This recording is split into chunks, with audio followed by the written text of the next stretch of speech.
नमस्कार साथियों, स्वागत है आप सभी का एक बार फिर से हमारे YouTube channel Dhampur study point में। आज की क्लास में हम बात करेंगे संविधान सभा का निर्माण। जो हमारा संविधान बना है उससे पहले संविधान सभा का निर्माण हुआ था, तो उसके बारे में हम महत्वपूर्ण तथ्यों के बारे में जानकारी लेंगे कि संविधान सभा का निर्माण कैसे कैसे बना, किसने किया और क्यों बना। ठीक है दोस्तों, तो चलते हैं आगे की ओर। आगे की ओर चलने से पहले मैं एक मोटिवेशनल क्वेट्स बताना चाहता हूँ कि महानता कभी न गिरने में नहीं है। कि अगर आप कभी नहीं गिरे तो उसमें महानता कोई नहीं है, बल्कि हर बार गिरकर उठ जाने में है। कि अगर आप बार बार गिरकर भी उठ रहे हैं तो महानता उसमें है, कि ऐसा नहीं कि आप कभी नहीं गिरे तो उसमें महानता है। ठीक है दोस्तों, तो अगर आप जय की सिलेक्शन के लिए एग्ज़ाम देते हो, उसमें आप सक्सेस नहीं हो पा रहे हो तो बार बार प्रयास करते रहना चाहिए, एक ना एक दिन आपको सफलता ज़रूर मिलेगी। ठीक है दोस्तों, तो चलते हैं आगे की ओर। आगे की ओर चलने से पहले मैं आपको बताना चाहता हूँ कि आप वीडियो को अंत तक ज़रूर देखें, क्योंकि वीडियो में बहुत ही महत्वपूर्ण तथ्य हैं जो शायद आपको आज तक किसी क्लास में नहीं मिले होंगे। तो संविधान सभा के बारे में हम डीपली जानकारी लेंगे। आप इसके द्वारा यूपी पीसीएस का जो प्री होता है उसमें भी क्वेश्चन आते हैं संविधान सभा से। ठीक है दोस्तों, वनडे एग्जाम में तो आते ही आते हैं। तो चलते हैं हम आगे की ओर। वीडियो को अगर आपको अच्छी लगे तो वीडियो को लाइक करें, शेयर करें और कमेंट करके बताएं कि आपको हमारी वीडियो कैसी लगी। और अगर आप हमारे चैनल पर नए हों तो चैनल को सब्सक्राइब करना ना भूलें। धन्यवाद दोस्तों, चलते हैं आगे की ओर। तो जैसे कि मैंने आपको बताया कि आज की क्लास में हम संविधान सभा तथा संविधान सभा का निर्माण कैसे कैसे हुआ उसके बारे में बहुत महत्वपूर्ण जानकारी लेंगे। ठीक है दोस्तों, तो जो संविधान निर्माण की सर्वप्रथम मांग की थी वो की थी हमारे बाल गंगाधर तिलक, जिनको बीजी तिलक के नाम से भी जाना जाता है, जिनका केसरी और मराठा पत्रिका भी है। तो इन्होंने 1895 में स्वराज विधेयक द्वारा की थी। 1895 में इन्होंने एक विधेयक पेश किया था, स्वराज विधेयक। उसमें इन्होंने संविधान निर्माण की सर्वप्रथम बात कही थी। और फिर 1916 में होम रूल लीग आंदोलन चलाया गया, जिसमें घरेलू शासन संचालन की मांग अंग्रेजों द्वारा की गई। तो 1916 में जो कांग्रेस का अधिवेशन हुआ था वो हुआ था लखनऊ में, जिसकी अध्यक्षता मजूमदार जी ने की थी, अंबिका चरण मजूमदार जी ने।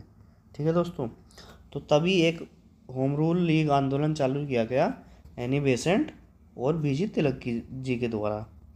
ठीक है दोस्तों, तो ये आपको याद रखना है। फिर क्या हुआ, 1922 में गांधी जी ने संविधान सभा और संविधान निर्माण की मांग प्रबल तरीके से की। यानी कि फिर इस मांग को और बढ़ा चढ़ाकर कहा गया कि जब भी भारत को स्वाधीनता मिलेगी, भारतीय संविधान का निर्माण भारतीय लोगों की इच्छाओं के अनुकूल होगा। यानी कि भारत के लिए अगर नियम कानून बनेंगे तो भारत के लोग ही बनाएंगे उनको, उनके अनुसार ही बनेगा जैसा कि भारत के लोग चाहेंगे। ऐसा 1922 में गांधी जी ने संविधान सभा और संविधान निर्माण की मांग के रूप में किया। तो चलते हैं आगे की ओर। तो फिर क्या हुआ, अगस्त 1928 में नेहरू रिपोर्ट बनाई गई, जो कि हमारे जो पंडित जवाहरलाल नेहरू थे इनके पिताजी के द्वारा मोतीलाल नेहरू की अध्यक्षता में की गई। इसका निर्माण बम्बई में किया गया। इसके अंतर्गत भारत का पहला लिखित संविधान बनाया गया। यानी कि जो ब्रिटिश भारत था, जब आज़ादी से पहले भारत को ब्रिटिश भारत बोला जाता क्योंकि यहाँ पर अंग्रेजों का राज था, जिसमें मौलिक अधिकारों, अल्पसंख्यकों के अधिकारों तथा अखिल भारतीय संघ एवं डोमिनियन स्टेट के प्रावधान रखे गए। तो उसमें क्या क्या किया गया, उसमें अल्पसंख्यकों के अधिकारों को रखा गया, अखिल भारतीय संघ के अधिकारों को रखा गया और डोमिनियन स्टेट के प्रावधान रखे गए। डोमिनियन स्टेट का मतलब ये होता है कि मतलब नियम कानून जो बनेंगे वो भारत के बाहर बनेंगे, और जो भारत का प्रमुख होगा वो भारत के बाहर का होगा, यानी कि अंग्रेज होगा, और उसके सारे के नीचे के अधिकारी वो भारतीय ही होंगे। तो डोमिनियन स्टेट इसे बोलते हैं। तो इसका फिर विरोध हुआ बहुत पूर्णजोर तरीके से। तो इसका जो विरोध किया वो मुस्लिम लीग और रियासतों के राज्यों द्वारा किया गया। फिर क्या हुआ, 1929 में जवाहरलाल नेहरू की अध्यक्षता में कांग्रेस का लाहौर सम्मेलन हुआ, जिसमें पूर्ण स्वराज्य की मांग की गई। यानी कि फिर 1929 में एक कांग्रेस का लाहौर अधिवेशन हुआ, जो 1916 में लखनऊ में हुआ था, अंबिका चरण मजूमदार की उपस्थिति में, अध्यक्षता में। वही फिर कांग्रेस का लाहौर अधिवेशन हुआ लाहौर में 1929 में। उसके अध्यक्ष कौन थे? वे थे जवाहरलाल नेहरू। उसमें पूर्ण स्वराज्य की मांग की गई कि भारत का ही संविधान होगा, भारत के ही लोग चलाएंगे और भारत के नियम कानून बनेंगे। फिर क्या हुआ? फिर 1936 में कांग्रेस का फैजलपुर सम्मेलन हुआ, जिसमें कांग्रेस के मन से पहली बार चुनी हुई संविधान सभा द्वारा संविधान निर्माण की बात की गई। तो हम आज का टॉपिक क्या है कि संविधान सभा का निर्माण। तो 1936 में फैजलपुर सम्मेलन जब हुआ कांग्रेस का, उसमें सबसे पहले कांग्रेस के मंच से पहली बार चुनी हुई संविधान सभा, यानी कि भारत के लोग ही चुनेंगे संविधान सभा को और उसमें भारत के लोग ही होंगे, ऐसी एक संविधान सभा का निर्माण की मांग की गई। ठीक है दोस्तों, तो चलते हैं आगे। फिर क्या हुआ? मार्च 1942 में दूसरे विश्व युद्ध के उपजी परिस्थितियों के अनुसार, यानी कि 1939 से जो विश्व युद्ध चालू हो गया सेकंड वाला 1945 तक चला था। ठीक है दोस्तों, तो इसमें जो है ना अंग्रेज़ों ने भारतीयों को बिना पूछे उस युद्ध में धकेल दिया, यानी कि अलग कंट्रियों से भारत युद्ध कर रहा है अंग्रेज़ों की तरफ से, ऐसा अंग्रेज़ों ने कह दिया। तो इससे जो है वो मुस्लिम लीग भी नाराज़ होगी और कांग्रेस भी नाराज़ होगी। फिर जब इससे ऐसी स्थिति उपजी तो फिर क्या हुआ? 1942 में क्रिप्स मिशन भारत भेजा गया। ठीक है दोस्तों, जो एक सदस्य का था, इसमें केवल एक ही सदस्य था।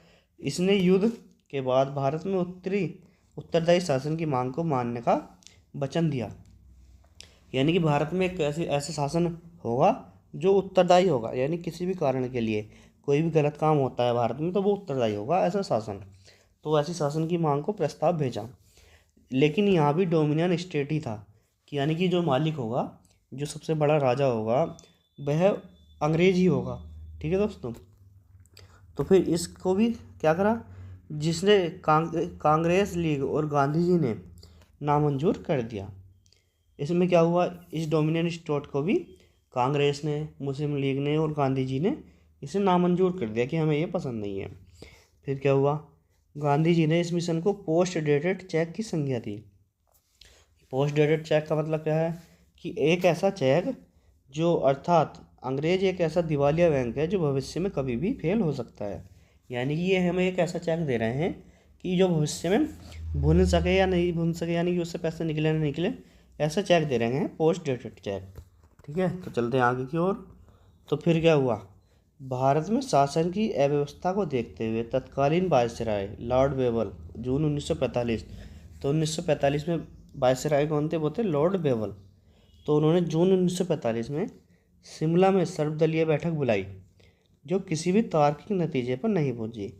यानी कि इस बैठक में जो अंग्रेज़ थे, ये कांग्रेस थी और मुस्लिम लीग थी, लेकिन इस बैठक का भी कोई नतीजा नहीं निकला।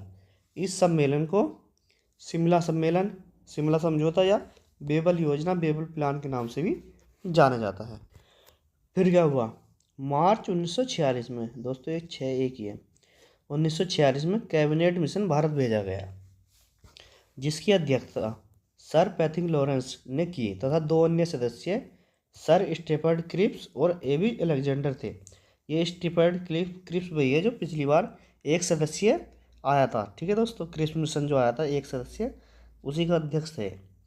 तो इसमें क्या हुआ? इसमें अध्यक्ष हुए सर पैथिंग लॉरेंस और स्टेफर्ड क्रिप्स और एबी अलेक्जेंडर अन्य सदस्य थे। तो कैबिनेट मिशन भारत कब आया? ये आया था 1946 में, मार्च में। ठीक है दोस्तों, तो चलते हैं आगे की ओर।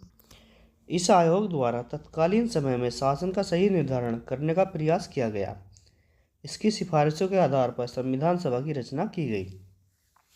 यानी कि जो कैबिनेट मिशन आया था, इसने जो तत्कालीन समय था, उस समय का जो वर्तमान समय चल रहा था, उसके अनुसार कि भारत के लोगों के अनुसार ही, भारत के ही लोगों द्वारा कानून बनाने का एक सभा का निर्माण किया गया, जिसे संविधान सभा कहा जाता था। इसकी सिफारिशों के आधार पर संविधान सभा की रचना की गई, जो निम्न प्रकार है। ठीक है दोस्तों, तो संविधान सभा की रचना किस प्रकार की गई वो देखते हैं।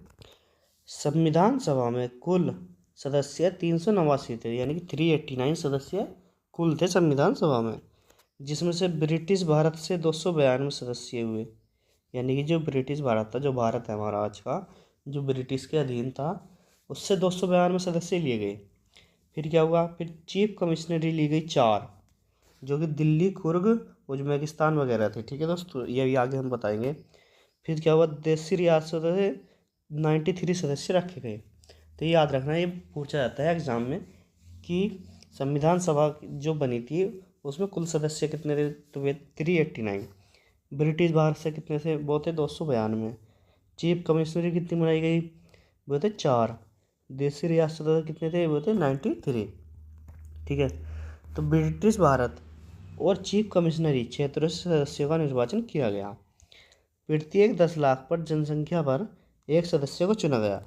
तो ये क्वेश्चन बार बार आता है कि जो संविधान सभा थी उसमें जो एक सदस्य चुना गया था वो कितनी जनसंख्या पर चुना गया था, तो वो चुना गया था 10 लाख की जनसंख्या पर।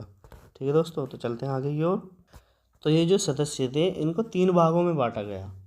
नंबर 1 सामान्य, मुस्लिम और सिख, यानी कि जो पंजाब प्रांत था। तो पृथक पाकिस्तान की मांग को नामंजूर कर दिया कि पाकिस्तान की मांग को रद्द कर दिया कि इसमें पाकिस्तान नहीं बनेगा, केवल एक ही देश होगा, वो होगा भारत। इस आयोग की सिफारिशों के आधार पर जुलाई 1946 में चुनाव संपन्न कराए गए, जिसमें कांग्रेस ने 208 सीटें तथा मुस्लिम लीग ने 73 तथा 15 अन्य सीटें जीती गई।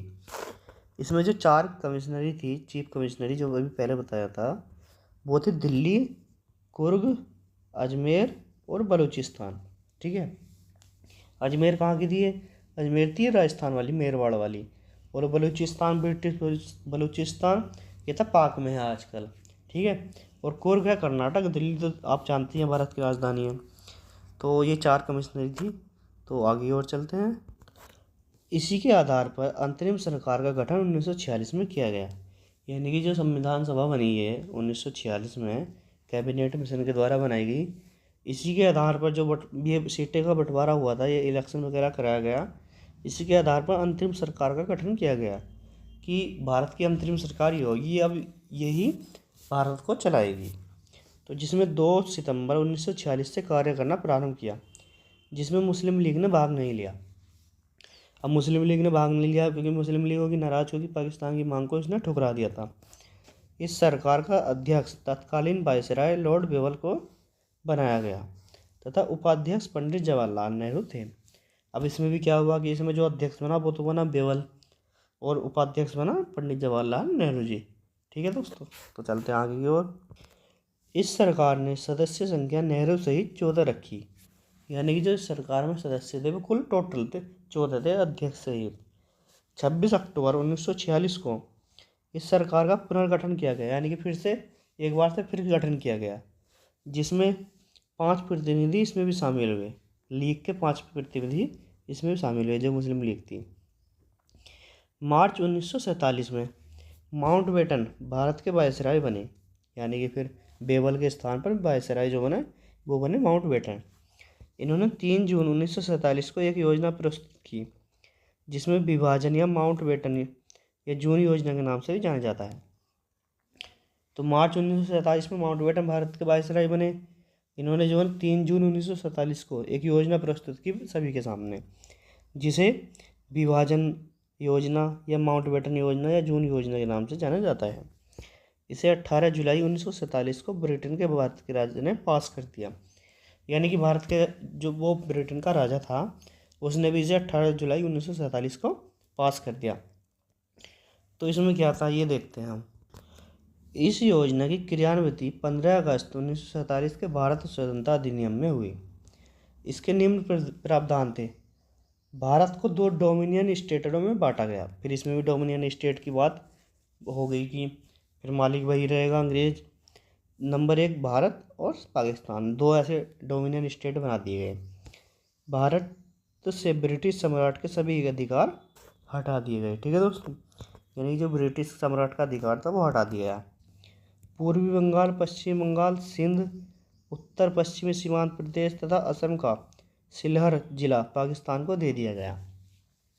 यानी कि पाकिस्तान को क्या दिया गया, वो दिया गया पूर्वी बंगाल दे दिया, पश्चिमी बंगाल दे दिया, सिंध, उत्तरी पश्चिम सीमांत प्रदेश तथा असम का सिलहर जिला पाकिस्तान को दे दिया। ठीक है दोस्तों, तो 2 डोमिनियन स्टेट बना दिए माउंटबेटन ने। चलते आगे की ओर। फिर क्या हुआ, भारत का शासन जब तक संविधान का निर्माण पूर्णतः न हो 1935 के भारत शासन अधिनियम से चला तय है। यानी कि जब तक भारत का शासन सही ढंग से सुचारू रूप से यानी संविधान का निर्माण ना हो तब तक जो है वो जो भारत शासन अधिनियम 1935 आया था उसके हिसाब से चलेगा। ठीक है दोस्तों, संविधान सभा को संप्रभु संप्रभुता की स्थिति प्राप्त हो गई। यानी कि अब संविधान सभा ही नियम कानून बनाएगी। भारत का वायसराय माउंटबेटन बना रहा, लेकिन पाकिस्तान में गवर्नर जनरल या वायसराय मोहम्मद अली जिन्ना बने। यानी कि जो पाकिस्तान में जो गवर्नर जनरल या वायसराय बनाया गया वो जिन्ना को बनाया गया। फिर क्या हुआ, विभाजन के बाद संविधान सभा का पुनर्गठन किया गया। यानी कि पहले जो संविधान सभा बनी थी उसको जो है ना फिर से गठित किया गया एक बार फिर से, क्योंकि दो देश बन गए थे। तो फिर 9 दिसंबर 1946 को संविधान सभा की पहली बैठक हुई, जो भारत में हुई थी वो हुई थी 9 दिसंबर 1946 को संविधान सभा की पहली बैठक। ये जो है ना बार बार एग्जाम में पूछा जाता है कि संविधान सभा की पहली बैठक कब हुई, जिसमें अस्थायी अध्यक्ष सच्चिदानंद सिन्हा को बनाया गया। तो जो संविधान सभा के अस्थायी अध्यक्ष थे वो कौन थे, वो थे सच्चिदानंद सिन्हा जी। ठीक है, फिर जो हुई दूसरी बैठक हुई वो हुई 11 दिसंबर 1946 को, जिसमें स्थायी अध्यक्ष डॉक्टर राजेंद्र प्रसाद को चुना गया। पहली जो बैठक थी वो 9 दिसंबर को हुई, जिसमें सच्चिदानंद सिन्हा जी को अस्थायी अध्यक्ष बनाया गया। लेकिन दूसरी बैठक में राजेंद्र प्रसाद जी को स्थायी अध्यक्ष के रूप में चुना गया। इस बैठक में उपाध्यक्ष H.C. मुखर्जी ने थे, जो उपाध्यक्ष बने वो H.C. मुखर्जी बने। संवैधानिक सलाहकार जो बने वो बने B.N. राव जी। तीसरी बैठक 13 दिसंबर 1946 को बुलाई गई, जिसमें नेहरू जी द्वारा उद्देश्य प्रस्ताव पेश किया गया। अब तीसरी बैठक हुई, इसमें भी अध्यक्ष राजेंद्र प्रसाद जी थे, लेकिन इसमें नेहरू जी ने एक उद्देश्य प्रस्ताव पेश किया, जिसे संविधान सभा ने 22 जनवरी 1947 को अपना लिया। इन्हीं उद्देश्य प्रस्तावों के आधार पर भारतीय संविधान की प्रस्तावना निर्मित हुई। जो हमारी पिछली क्लास है भारतीय संविधान की प्रस्तावना, वो आप जाकर देख सकते हैं। तो इन्हीं भारत संविधान सभा से ही भारतीय संविधान की प्रस्तावना निर्मित हुई थी। ठीक है दोस्तों, तो आगे की ओर चलते हैं। तो जो हमारी संविधान सभा बनी उसके द्वारा संविधान निर्माण हेतु कुछ समितियों का गठन किया गया। यानी कि अब संविधान का निर्माण करना था, क्योंकि भारत एक बहुत बड़ा राज्य है, इसको चलाने के लिए नियम कानून की व्यवस्था भी होनी चाहिए थी। तो फिर इसमें क्या हुआ, इसमें समिति बनाई गई और उनके कुछ अध्यक्ष बनाए गए। ठीक है दोस्तों, तो पहली जो समिति थी वो थी संघ शक्ति समिति, जिसके अध्यक्ष जवाहरलाल नेहरू जी थे। संविधान समिति, जिसके अध्यक्ष जवाहरलाल नेहरू जी थे। और राज्य के लिए समिति, जिसके अध्यक्ष भी जवाहरलाल नेहरू जी थे। राज्य तथा रियासतों से परामर्श समिति, यानी कि जो राज्य थे उनसे, रियासत और राज्य थे उनसे जो परामर्श लेना था नियम कानून बनाने के लिए, उसके लिए बनाया गया सरदार पटेल जी को। ठीक है दोस्तों, मौलिक अधिकार एवं अल्पसंख्यक समिति, इसके लिए सरदार पटेल जी को चुना गया। चलते हैं आगे की ओर। 6 नंबर के प्रांतीय संविधान समिति, सरदार पटेल जी। मौलिक अधिकारों पर उप समिति JB कृपलानी जी। झंडा समिति JB कृपलानी जी। प्रक्रिया नियम संचालन समिति डॉक्टर राजेंद्र प्रसाद।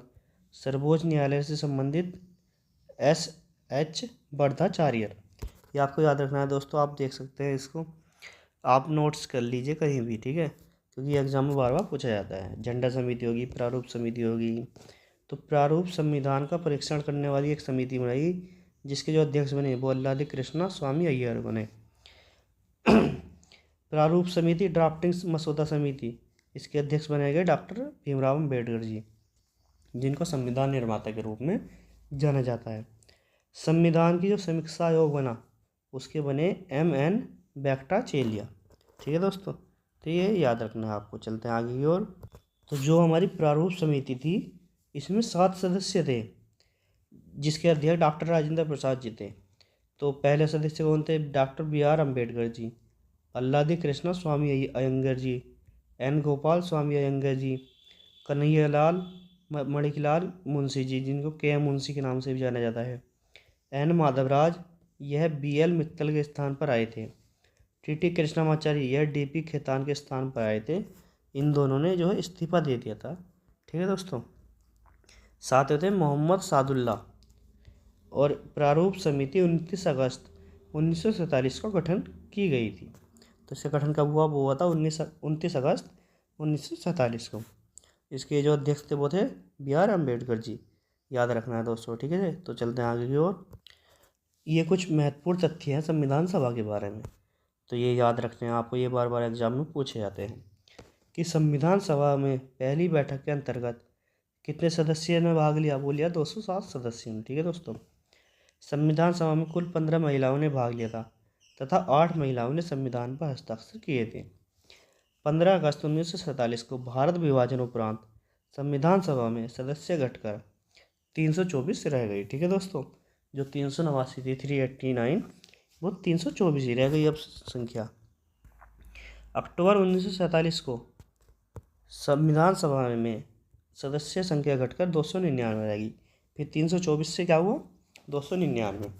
संविधान सभा द्वारा संविधान के कुल 3 वाचन संपन्न किए गए, यानी कि जो संविधान जब तैयार हो गया फिर उसको जो पढ़ने के लिए 3 बार पढ़ा गया संविधान हमारा, उसके लिए 3 वाचन संपन्न किए गए। अंतिम वाचन जो है वो 17 नवंबर 1949 से 26 नवंबर 1949 तक किया गया। यानी कि 26 नवंबर 1949 को यह डिसाइड हो गया कि भारत का भी ये संविधान होगा जो BR अम्बेडकर जी की अध्यक्षता में तैयार किया गया था। अब उसी के द्वारा हमारे देश का संचालन होगा, ठीक है दोस्तों। तो जो संविधान सभा थी उसकी कुल 105 बैठकें हुई तथा 12 अधिवेशन संपन्न किए गए। भारत विभाजन से पूर्व 4 अधिवेशन संपन्न किए गए, यानी कि जब भारत का विभाजन हुआ उससे पहले पहले 4 अधिवेशन हुए और 8 अधिवेशन उसके बाद हुए। 7वें अधिवेशन में महात्मा गांधी को श्रद्धांजलि अर्पित की गई, ठीक है दोस्तों, क्योंकि नाथूराम गोडसे ने महात्मा गांधी जी की हत्या कर दी थी। तो मई 1949 में भारत ने राष्ट्रमंडल की सदस्य ग्रहण करना सुनिश्चित किया, यानी कि जो राष्ट्रमंडल की सदस्य ग्रहण करनी थी भारत को, वो मई 1949 में इन्होंने सुनिश्चित कर लिया कि अब हम राष्ट्रमंडल की अध्यक्षता ग्रहण करेंगे। भारतीय संविधान सहमति और समायोजन के आधार पर बनाया गया।